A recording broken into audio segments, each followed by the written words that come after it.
Hi everyone, Liz and I wanted to create a tips and experiences type video that you might be able to find useful when going through potty training and bedwetting with your own children or even as an adult. By no means are we doctors or psychologists. This is just tips and tricks based on our own experiences and some of the experiences that our customers have shared with us. The first thing that we wanted to talk about was our little boys, who tend to be a little bit different than our girls going through their bedwetting stages. One, from our experience with our son, once he was out of his pull-up, he just wanted to wear his underwear to bed. So we did that, right off the beginning, but I'd get up in the morning and I would find pee everywhere.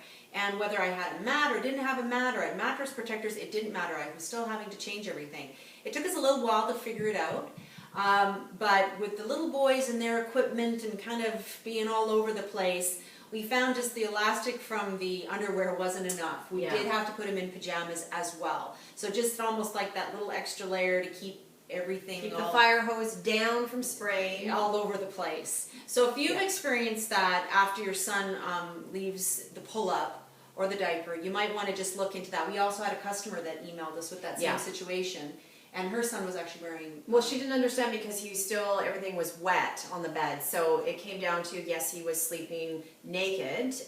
So once she had secured that unit with the underwear as well as the PJ bottoms, that solved it. So that's just a tip for you for boys. We're going to go along into co-sleeping. I co-slept with both of my children. So I did start off with the 3x3 mat with co-sleeping, which was great. But as they got a little bigger, this was not protecting me. So then I had to get to the 3x5 and put this on my bed this way. So I was sleeping on it, as well as when my child came into bed late at night, they were right beside me. So both of us were not getting wet. And then keeping the bed nice and dry. Yeah. The other was we had a customer who shared with us that when their child comes in and tucks in with them at night, if this were the adult sleeping here with their back to you, as an example, they had the mat a little bit more positioned lengthwise, so the child was sleeping on it lengthwise, and this was draped over them a little bit, just in case, of course, if there was any accidents, they were protected. So that's just a tip for co-sleeping. The other thing we wanted to talk about was bed sizes now that we have the big mat out. In our first demonstration video, we have recommendations. I think we said from 2 to 5 for the small mat and 6 to 8 for this mat. You as the parent will be the best to know which for your child is better. Maybe they're a little bit bigger of a 5-year-old or even 4-year-old. It depends how much they move around. And maybe they need the bigger one, or they don't. We had a client whose son was 10. They had gone on holidays, and they found actually, because he stays pretty much in the same spot, that this size was good enough. So again, you'll be the best judge for that. That was just our guidelines based on our experiences. But for bed sizing and mats, we do recommend, of course, our 3x5 if you're going definitely out of the single bed. So for double to queen size, I would lie it this way. If it was just a single person lying on the bed themselves, so whether it be child or adult, if you're on a queen size bed or double bed yourself, this kind of protects that whole area where you'll sleep, and this will go the length of that mattress. We have a king size mattress, and I've laid this out on our bed. It doesn't quite go end to end, so as long as you're not rolling off to the ends and staying in the middle, this would be for you. If you're sharing the bed with anybody, especially if you're an adult, this may be how you'd want to keep it kind of a little separate for yourself, and whoever you may be sleeping with or sharing your bed with is on the mattress over there. So yeah, and just to make note that you do not have to tuck at all the PeapodMat. You should not have to do any tucking. The grippy feature on the back will keep it in place. Just another tip in regards to where to put the pillow with the PeapodMats. Yeah, for me, when I have the PeapodMat out, I just put it a little bit under the pillow. I don't have it over here. There's no need for it to be on top like that. I just put it over here, and one of the reasons we did this, especially with the smaller mat, is have the pillow here, is the kids tend to kind of still go up in that fetal position, bring their knees up. So this way it was still up nice. I wouldn't probably leave a big gap in between, just again, because kids kind of cuddle up.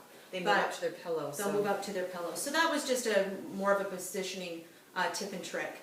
For our adults community who have requested our mat, and we have had a lot of requests, and we certainly appreciate your interest, is this is predominantly the size we're going to stick with. We have been asked for bigger sizes, but one of the things that's so convenient about our mat is the ability to wash and dry it really quickly.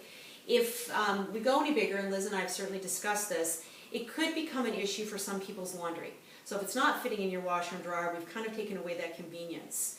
We'll also, for our adults, most likely, even though we love this logo, and our customers do too, it's a bit juvenile for adults, so we'll remove this from the mat, even though you wouldn't necessarily see it under the covers, but we'll remove that and make it a little bit more conducive to the adults. Yeah, so coming soon, we'll have the logo removed as well as some new colors to choose from. Yeah. Okay, I think that's it. Oh, one last thing I did want to talk about though was blankets and pillows. Right. We've had requests maybe asking us to make this like a cocoon or a sleeping bag. Again, it's a laundry issue, so I don't know that we'll go down that road. But if your child is bedwetting, this is a pillow that I would have used for my son. It's not a nice big down fluffy feather pillow. One, just because if they do that fetal position and pee ends up being on here, this type of pillow is much easier to wash than a feather one, I find. I was never big on... Yeah, I have no problem washing the feathered pillow. She's I wash crazy. it on regular, and I put it in the dryer and I have no problem. But Amanda seems to think that they smell after Yeah, washing I don't them. like wet feathers. So again, it's just your my preference. opinion. But even with his down comforter, you know, he slept under a synthetic blanket that kept him warm, but it wasn't his nice down fluffy one, just because I found the washing and drying to be far too long, really. I guess not so much he couldn't do it, but it was just, you know, I like the take it off, wash and dry it, get it back on the bed, not having to wait forever to dry. I think you got the point, right? I don't like it. And I think That's it. If you have any questions or if you'd like to provide us with any feedback, we'd love that. You can contact us at info@PeapodMats.com. Thanks Thanks. for watching. Bye now.